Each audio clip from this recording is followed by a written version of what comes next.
एक वही का राजा था। और वो इतना बढ़िया न्यायप्रिय राजा था, बहुत बढ़िया राजा। और उसका नाम था मृगनयन। वो अपनी राजा की प्रजा की इतनी संभाल करा करता, बहुत गणी। वो भी जब शिकार पर जाता या घूमन जाता ने, उसके जंगल के इतने हरे भरे होया करते, वह पेड़ और उनमें तो न्यू आवाज आया करती, मृगनयन राज्य की जय हो, मृगनयन राज्य की जय हो, मृगनयन राज्य की जय हो। सोचता भाई कदे भी कोई पाप नहीं करया करता, कति प्रजा ने कदे सताया नहीं करता नाजायज। उसके राज में कति सब सुखी थे। एक दिन वो शिकार खेल का आवे और एक ब्राह्मण की लड़के की बहू विधवा वह जाना लाग रही। वह इतनी सुथरी थी कि उसका आगे अंदर की परी भी फैल। उसने सोची भैया तो बहुत सुंदर, या तो बहुत सुंदर, तेरी रानी बनने लायक है। उसका मन में यो पाप आ गया। भी यो आंधे के साथ थोड़ी बार पश्चात उसका ध्यान चला गया। बेबे उसका तो सहज सहज सहज सहज भगवान ने ना तो टेम पर मी बरसाया, ना टेम पे बेबे जाडा करया, ना गर्मी करी, काल पड़ गया।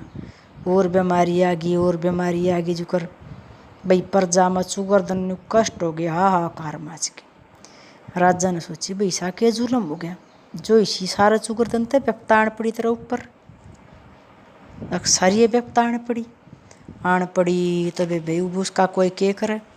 एक दिन उस सोची भाई आज ले दुखी हो तो हो गया, घूमन गया बे। उसने या उसके सारे हरे भरे जंगल खेत खलियान सब के सूख गया। उनमें तो आवाज आवे, मृगनयन राज्य का नाश हो, मृगनयन राज्य का नाश हो। भाई इसका के समाधान करो। उसने एक ऋषि की कुटिया दिख गई, वो ऋषि की कुटिया दौड़ गया, बे प्रणाम करया। बोले महाराज प्रणाम। बोले आओ भाई आगंतुक। उसने साधु तो जाना नहीं भैया कौन है कौन नहीं। साधु का तो एक काम अपना मांग लिया और खा ले, परमात्मा का भजन भाई। उसने बाकी सांसारिक बात तो कोई मतलब है नहीं। चेहरा बहुत उदास के बात, महाराज मैं इस नगरी का राजा हूँ, मृगनयन नाम है मेरा। और देख मेरी नगरी कति इतनी खुशहाल नगरी व्याह कर दी, प्रजा इतनी सुखी थी, अब कोई दुख नहीं था। मैं परमात्मा का धन्यवाद कराया करता। गरीब किसी क्यों होया, मन अपनी जान में कोई पाप भी नहीं करे, फिर भी इस प्रजा पर भगवान ने इतने अत्याचार कर दिए। परमात्मा ना तो टेम पर वर्षा करी, ना टेम पर गर्मी करी, ना जाडा करया, कोई फसल नहीं होती। फसल ने तो सारी चीज़ चाहिए, जाडा भी, गर्मी भी, बरसात भी। तो आप तो फिर भी नहीं परमात्मा का भजन करो, देख के बताओ भाई कित के हो रहा। बोला भाई बैठ जा। परमात्मा का भजन करया बताया। बोला राजा खां तने तो बहुत बड़ा पाप कर रखा है, इस पाप की तो सजा भुगतनी थी। बोले महाराज मन तो कोई पाप नहीं करया। बोले नहीं करया, सोच कोई करया होगा। बोले नाग महाराज मन कोई पाप नहीं करया। बोले शिकार खेल का आवा था एक दिन, और नुन्नू ब्राह्मण की लड़के की विधवा बहू, और तने के सोची या मरी रानी बन जा। बोले ओहो महाराज। तो बोले महाराज यह बात उठे खत्म हो गई थी, मन तो इतनी सोची थी। बोले तू तो राजा है, तो तन उसके बाद तेरे बेटी समान थी, यह बात तन उसको क्यों सोची। तो बोले महाराज जी ने बताओ इसका उपाय क्यों। बोले भाई इसका उपाय यो है। बेबे देखा तो उसका कुटिया का बारना को इतनी लीद पड़ी घोड़ा की, या सारी लीद खा ली। बोले महाराज या लीद तो ना खाई जा। बोले नहीं खाई जा। बोले है तो बोला एक उपाय और है। बोले बताओ जी। बोले अब उस जो ब्राह्मण के लड़के की बहू है ना, उसका अपना रथ पर बैठा लिए। नहीं बोले महाराज यो पाप तो मैं नहीं करूँ। बोले आगे मेरी बात भी सुनेगा। रथ पर बैठा कर न और उसका है न मन में राखिए या मेरी धर्म की बेटी है, और सारी नगरी में घूम जाए। बोले ठीक है महाराज। और फिर उसका बेटी बनाकर न और उसका फिर ब्याह कर दिए। बोले ठीक है महाराज। और फिर मेरा दौरा चाहिए। बोले ठीक है महाराज। चले गया जाकर बे ब्राह्मण का लड़का। बोला भाई उस ब्राह्मण के लड़के की बहू ने बुला कर लाओ। बुला ले आई, आ गई, बेर पकड़ कर रथ में बैठा ली, रात पकड़ लिया। बोला बेटी आ जा।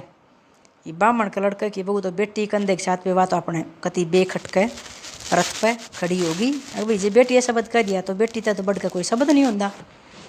और तो वे सारी नगरी में रथ घुमा दिया। सारी नगरी है बे राजा तो डूब गया ये, राजा तो डूब गया ये, राजा तो डूब गया ये। आये बामण का लड़का की बहू ने विधवा तो बेचारी ऊँस है और उसने रथ में बैठाया अंडा, वह तो डरदी करेगी। ये राजा तो अपना बहुत नकम्मा बेबे, सारे दिन या चुगली रही बेबे। उसने तो उस दिन तो आ रही, अगला दिन बे उसने उसका योग्य वर टोकर उसके सास ससुर इजाजत लीखन बोलिया भाई मैं इस न धर्म की बेटी मानू हूँ, मन नगर में न्यू घुमाई थी अकाल न कोई इसने न्यू ना कवे अकराजा ने या क्यों ब्याई, मन प्रजाति न्यू बताई है सारी नगरी थी कि या मेरी धर्म की बेटी है। सारी नगरी बोलिए आपा ने तो राजा पर हुई इल्जाम लाया, राजा तो आपा ने बतावा था, किसी ने पूछी तो आयत कोई नहीं हैं, बिना पूछे कह दी ये राजा तो बहुत का मल देख कितने प्रजा का ख्याल रखा है। ब्याह दी तो बे ब्याह का नर चलिया गया साधु की कुटिया पर देखा है तो उस कुटिया पर तो बे राख कति नाम मात्र की वार लीद पड़ी और कुछ भी नहीं। बोले महाराज जो ढेर कड़ा गया, लीद का जो ढेर पड़ा था, बोले वो तो तेरी प्रजा ने खा लिया चुगली करके तेरी। बोले आए, बोले हाँ जो चुगली करो लीद खावे है वो दूसरा का पाप दो दे चुगली करनिया। फिर बोले या किसकी बच गई, बोले तेरी नगरी में है भाई दो बीर दो बने, उनका वसूल है वहाँ अपनी मेहनत करके खाएंगे, लेकिन वे किसी की बात नहीं कर दे ना, वे किसी की अच्छाई बात हो तो कर दे लेकिन वे बुराई नहीं कर दे किसी की, या लीद रहेगी उनका नाम की। तो बोले महाराज इस लीद ने भी क्यों कर खामे, बोले नहीं कर इस लीद ने फूक ले राख बन जाएगी, राख तो थोड़ी सी बनया करे उसका फक्का मार लिए। ले ठीक से महाराज, तो बोले जा भाई घूमिया बेबे ओ लकड़ा बेबे भगवान ने बरसात भी कर दी, सारे काम टेम पौने लग गए। वो गया घूमने के दिन बे वाए जंगला मत रे बरेर आवाज आवे मरगनैन राज्य की जय हो, मरगनैन राज्य की जय हो। बेबे राजा ने कान का हाथ ला लिया, अब कदे जिंदगी में मन तय वचन तय कर्म तक कोई पाप नहीं करूँगा, सारी प्रजा ने जिसका जो नेक नाता उस हिसाब से देखूँगा।